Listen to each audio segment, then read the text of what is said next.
You still wake up on time. Your alarm rings, and you don't hesitate. You get up, you brush your teeth, you check your phone, you answer the messages. You do exactly what your life expects you to do. From the outside, nothing is wrong. You're functioning, you're reliable, you're fine.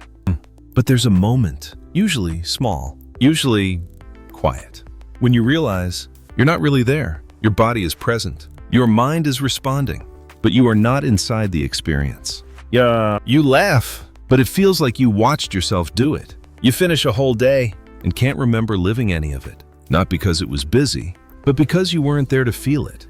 And the strange part is, you're not sad, you're not crying, you're not breaking down, you're not having a crisis. You just feel absent.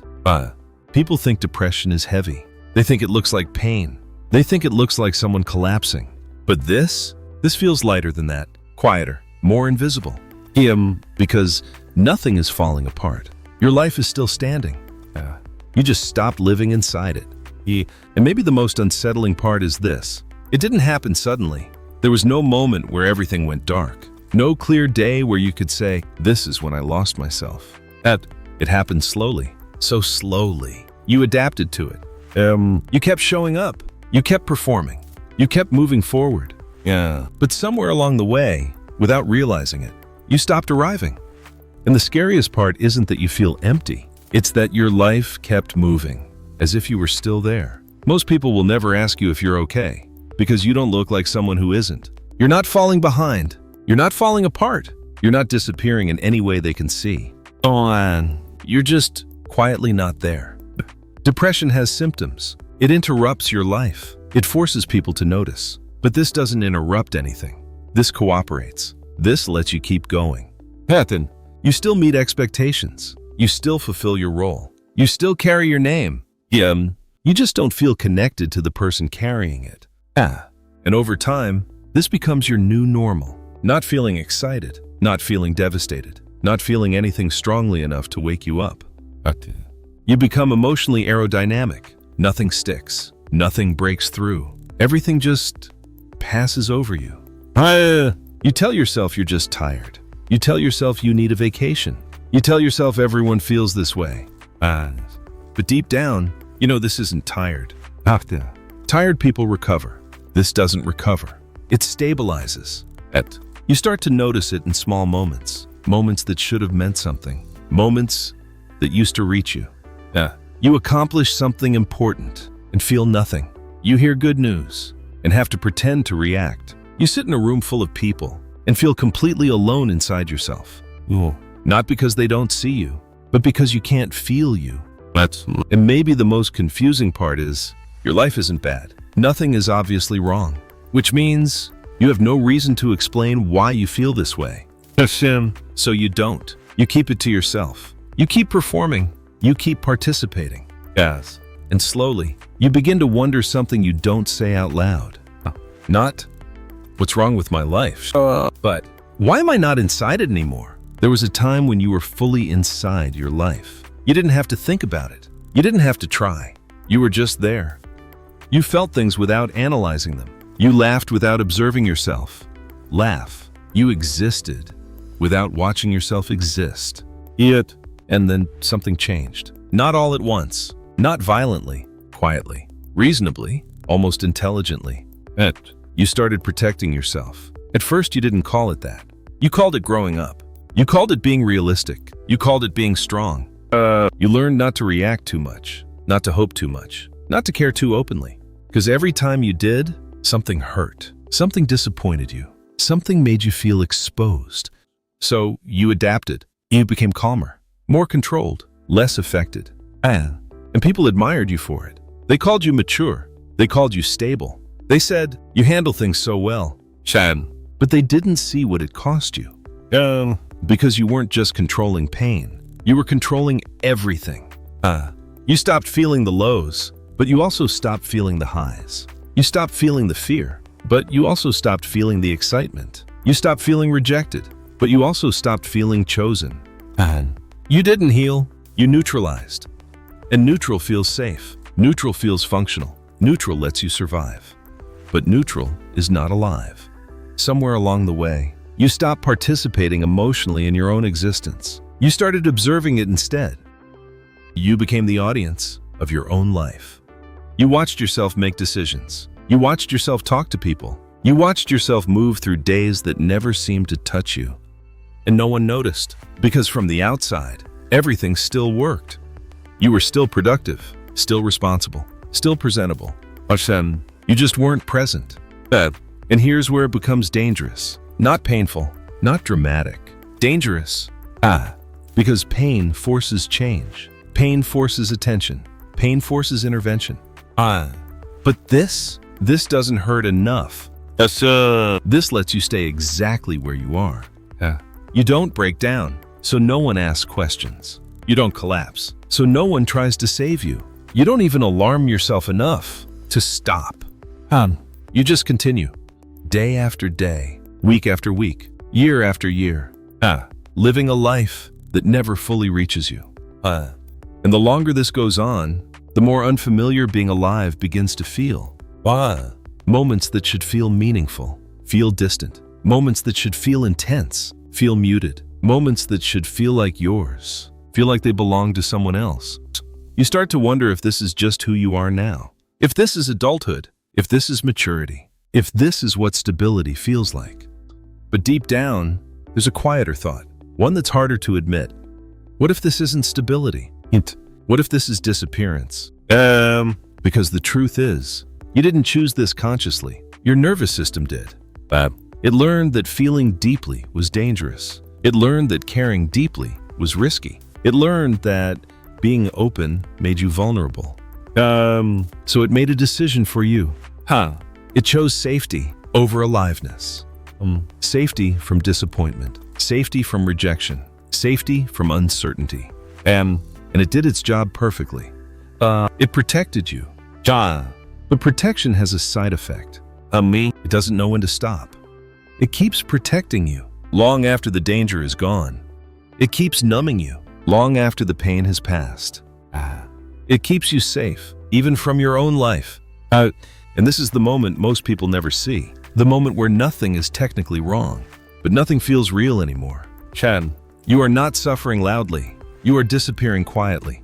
And the most unsettling part is how easy it is to live like this. To function, to perform, to succeed, to exist, without ever fully arriving. You become reliable, dependable, predictable, and invisible to yourself. Until one day, there's a moment, small, unexpected, where you realize you cannot remember the last time you felt truly alive. Not distracted, not entertained, not occupied, alive. And that realization doesn't feel dramatic. It feels calm. Too calm. Because you start to understand something that changes everything. You were never meant to only survive your life. You were meant to be inside it. And somewhere along the way, you left. Not physically, not visibly, but internally. You left, and your life continued without you. And the question that remains isn't, when did this start? It's, how much longer has this been happening? Without you noticing. There's something no one tells you about disappearing. It doesn't feel like loss. It feels like relief. Relief from intensity. Relief from uncertainty. Relief from caring too much. When you stop being fully alive, you stop being fully vulnerable. And for a while, that feels like peace. You don't get hurt as easily. You don't get your hopes up as often. You don't feel the sharp edges of life the way you used to. Everything becomes manageable, predictable, contained. But something else disappears too. Something quieter, something harder to name. Your sense of presence. You stop feeling the weight of moments. You stop feeling the depth of connection. You stop feeling the urgency of being here. Life becomes something you maintain instead of something you experience. And this is where most people misunderstand themselves. They think, I must be broken. I must be depressed. I must have lost something. But what if you didn't lose it? What if you turned it off? Not because you were weak, because you were adaptive. You learned, you adjusted, you survived. You became the version of yourself that could continue, even if continuing meant leaving parts of yourself behind. Wasa. And maybe that was necessary. Maybe there was a time when feeling everything would have destroyed you. Maybe there was a time when shutting down was the only way to stay standing. But survival has a hidden cost. It doesn't ask you if you want to come back. It assumes the danger is still present. It assumes the world is still unsafe. It assumes you are still that same person who needed protection. So it keeps you here, in this quiet distance, in this emotional half-life. Not fully hurting, not fully living, just existing. And the longer you stay here, the more normal it feels. You forget that life was ever different. You forget that you were ever different. Until something small breaks through. Not dramatically, not completely. Just enough. A song that reaches you, a memory that stirs something. A moment where you feel present for half a second, before it fades again. And in that half second, there's something unmistakable. Yes. You. Not the version of you that performs. Not the version of you that functions. Not the version of you that survives. But you. Still there. Still waiting. Still alive beneath everything you built to protect yourself. This is the part most people miss. You didn't disappear. You went quiet. No? There's a difference. Disappearance is permanent. Quiet is reversible. Which means something inside you is not gone. It's paused. And pauses feel strange because nothing seems to be happening. Nothing seems to be changing. Nothing seems to be moving. But beneath the surface, something is waiting. Waiting for permission. Waiting for safety. Waiting for you. And not the productive you. Not the strong you. Not the stable you. The real you. The one who feels. The one who cares. The one who exists without watching themselves exist. And maybe this moment, right now, is the first time you've noticed the distance. Not intellectually, not conceptually, personally. Maybe this is the first time you've realized you miss being alive. And not successful, not respected, not secure. Alive. Because being alive was never about constant happiness. It was about presence.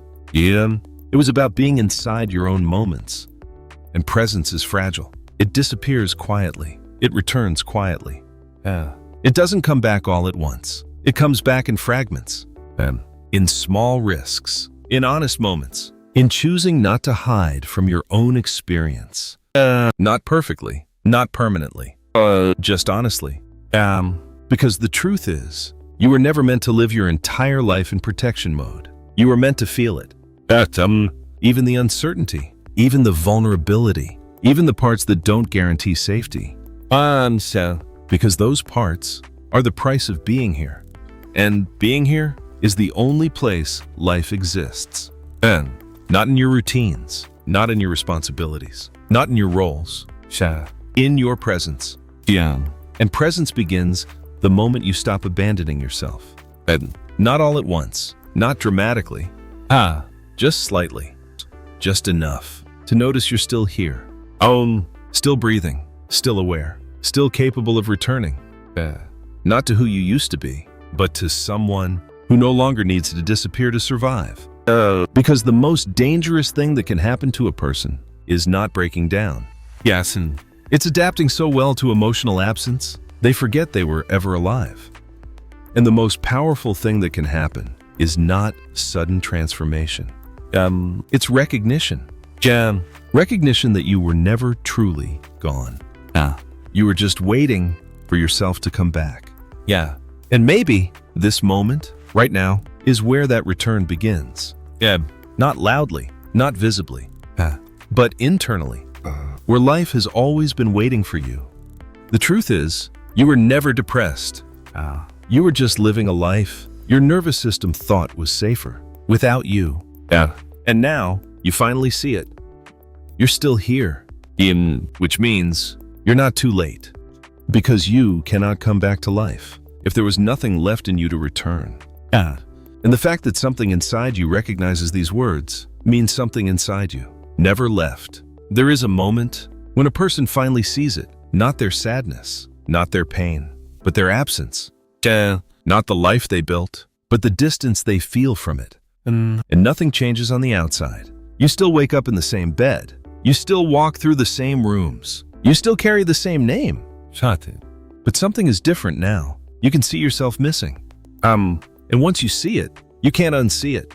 Often, you start to notice how often you leave yourself behind, how often you abandon your own moments, how often you trade aliveness for safety. See, not because you want to, because you learn to. You learn to become the person who could survive anything, the person who didn't need too much, didn't feel too much, didn't risk too much. And that person saved your life. But they were never meant to be your final form.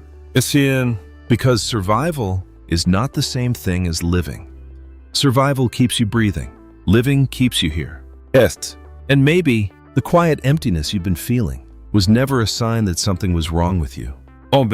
Maybe it was a signal. A signal that you were ready to stop surviving and start returning. Not returning to who you were before. That version of you didn't know what you know now. Returning as someone new. Someone who understands why they disappeared.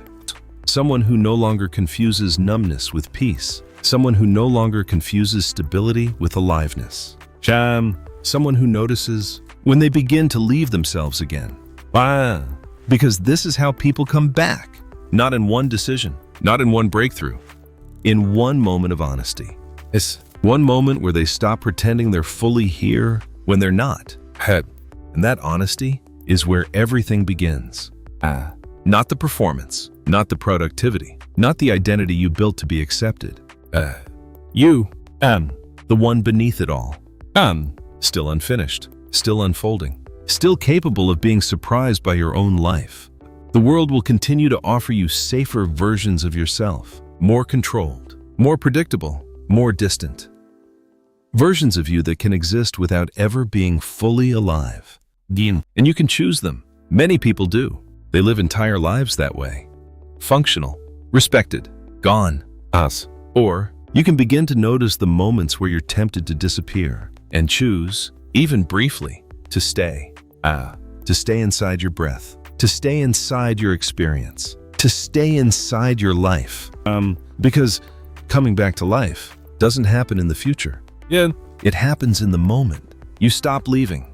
And if something in you has been quietly recognizing yourself in these words, it means something in you is already on the way back. Not to who you used to be, but to someone who no longer needs to disappear to survive. Someone who finally understands that being alive was never something you lost. It was something you were waiting to remember. After you see it, after you recognize the quiet absence, something irreversible happens. But you begin to notice the exact moments you leave yourself, not metaphorically, literally. At them, you notice how your body stays, but your presence withdraws. You notice how conversations happen, but you're watching them from somewhere else. You notice how your life continues, but you're slightly behind it. Like a delayed echo of someone you used to be. And this is the moment most people face a choice, even if they never say it out loud. Not a choice between success or failure. Not a choice between happiness or sadness. A choice between returning or continuing to disappear. Because disappearing is easier. It asks nothing from you. It protects you from uncertainty. It protects you from disappointment. It protects you from feeling. And at first, that protection feels like strength. But then one day, you notice something that changes everything. You notice how small your life has become, not externally, internally. You notice how carefully you move, how little you risk, how rarely you let anything touch you deeply. You stopped feeling pain, but you also stopped feeling wonder. And suddenly, you realize the cost. The cost was never your suffering. The cost was your aliveness. And here is the truth most people spend their entire lives avoiding. You cannot selectively numb your life. When you numb pain, you numb everything. You numb joy. You numb love. You numb presence. You numb yourself. And the longer you live this way, the more convincing it becomes. You begin to believe this is who you are. Calm, detached, unaffected. But something in you knows. Because sometimes, usually late at night, usually when everything is quiet, You feel it. A strange grief. Not for something that happened, but for something that didn't. Yes. The life you didn't fully enter. The moments you did not fully feel. The person you didn't fully become. And that grief is not your weakness. It is your evidence. Evidence that something inside you is still alive enough to notice its own absence. Dead things don't grieve. Only living things do. And this is where everything begins to shift. Not when you force yourself to change. Not when you chase a new life. But when you stop abandoning the one you're already in. Because aliveness was never something you had to create. It was something you stopped allowing. And allowing feels dangerous at first. Allowing yourself to care again. Allowing yourself to feel again. Allowing yourself to be affected again. Because feeling means you can be hurt. But it also means you can be here. Fully. And maybe that's what this moment really is. Not a breakdown. Not a crisis. A return signal. A signal that the part of you that disappeared never stopped waiting. Waiting for you to notice. Waiting for you to stop running. Waiting for you to come back. Not to the past. Not to who you were. But to this moment. Because this moment is the only place you have ever been alive. Not yesterday. Not tomorrow. Here. And there is no dramatic finish to this. No sudden transformation. No cinematic rebirth. Just a quiet shift. Where you begin, slowly, imperfectly, honestly, to remain. To remain present when you want to escape. To remain open when you want to close. To remain inside your life, instead of observing it. And the strangest part is, nothing on the outside may change immediately. But everything on the inside does. Because you are no longer gone. You are no longer missing from your own existence. You are here. And being here is where everything real begins. Most people will never notice the moment they disappeared. And most people will never notice the moment they return. But you did. Which means something inside you is already different. Already moving. Already remembering.